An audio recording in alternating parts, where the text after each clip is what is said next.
Assalamualaikum warahmatullahi wabarakatuh.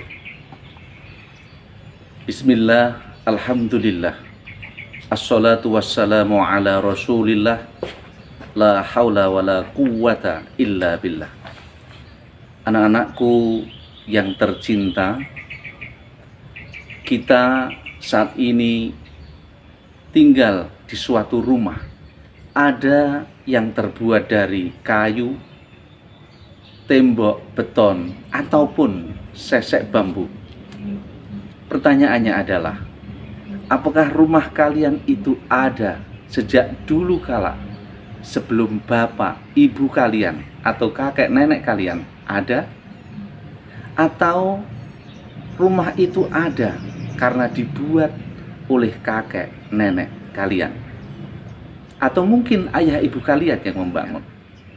Jika tidak ada yang membuat, maka sesuatu itu tidak akan ada. Anak-anak sekalian, kita hidup di dunia ini, sebenarnya kita adalah kontrak di buminya Allah. Kita bisa melihat alam semesta ini dengan fenomena yang rumit.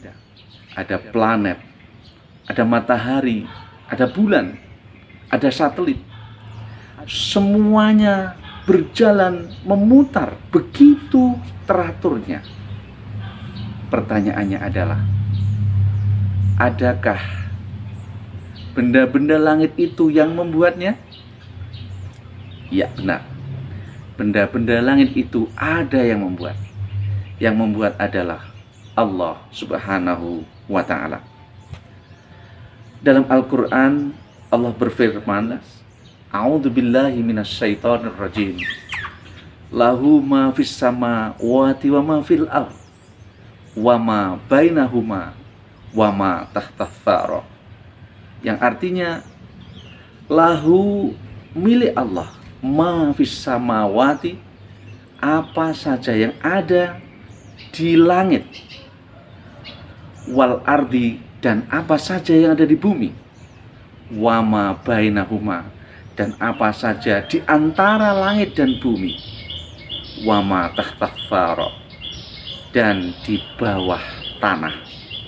Anak-anak sekalian yang berbahagia, artinya Allah ini memiliki seluruh apa aja yang ada di jagat raya ini. Sesuatu yang ada di langit, sesuatu yang ada di bumi, apapun itu. Dan di antara langit dan bumi ada oksigen, ada benda-benda yang di atas sana yang telah saya terangkan di awal. Semuanya milik Allah. Di bawah bumi ini semuanya milik Allah.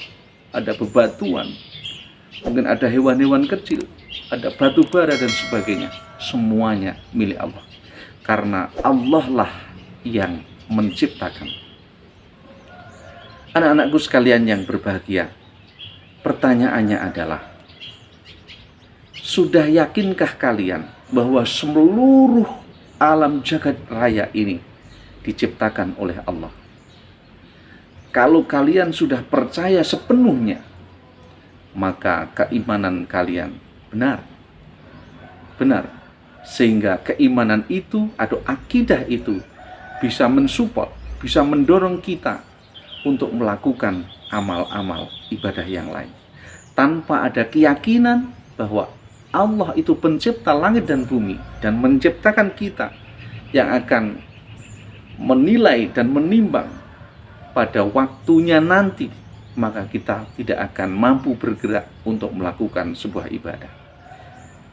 Anak-anak sekalian, Allah itu berbeda dengan makhluk.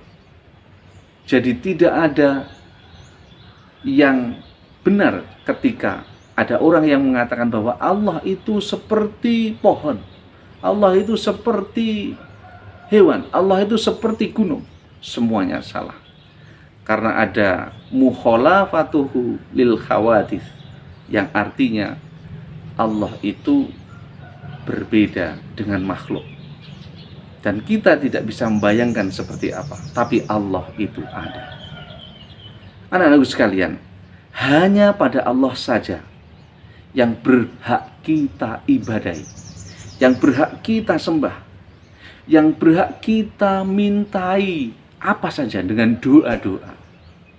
Tidak benar jika seseorang memuja-muja berhala.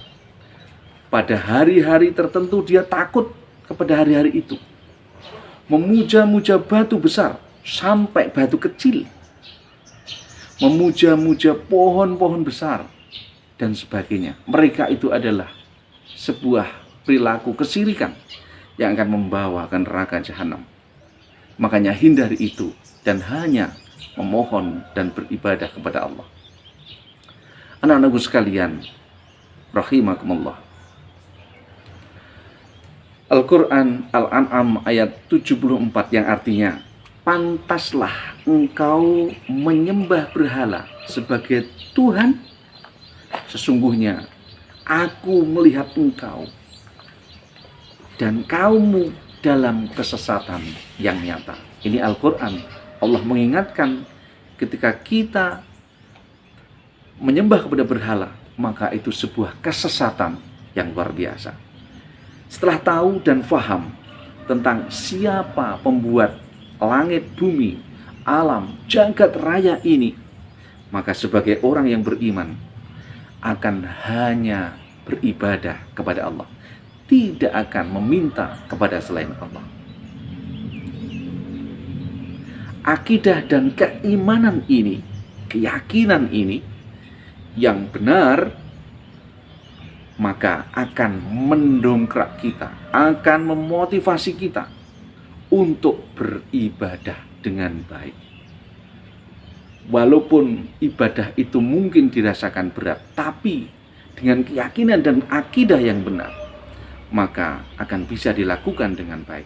Mudah-mudahan dengan mempelajari akidah ini, kita menjadi lebih benar dalam meyakini bahwa Allah adalah pembuat segala sesuatu, adalah zat yang satu-satunya punya hak untuk disembah, dan yang lainnya jangan pernah disembah dan diibadahi. Saya kira cukup sekian. Terima kasih. Semoga kalian bisa memahami dan bisa melaksanakan dan membenarkan akidah yang mungkin belum benar di sanubari kita. Mohon maaf atas segala khilaf. Assalamualaikum warahmatullahi wabarakatuh.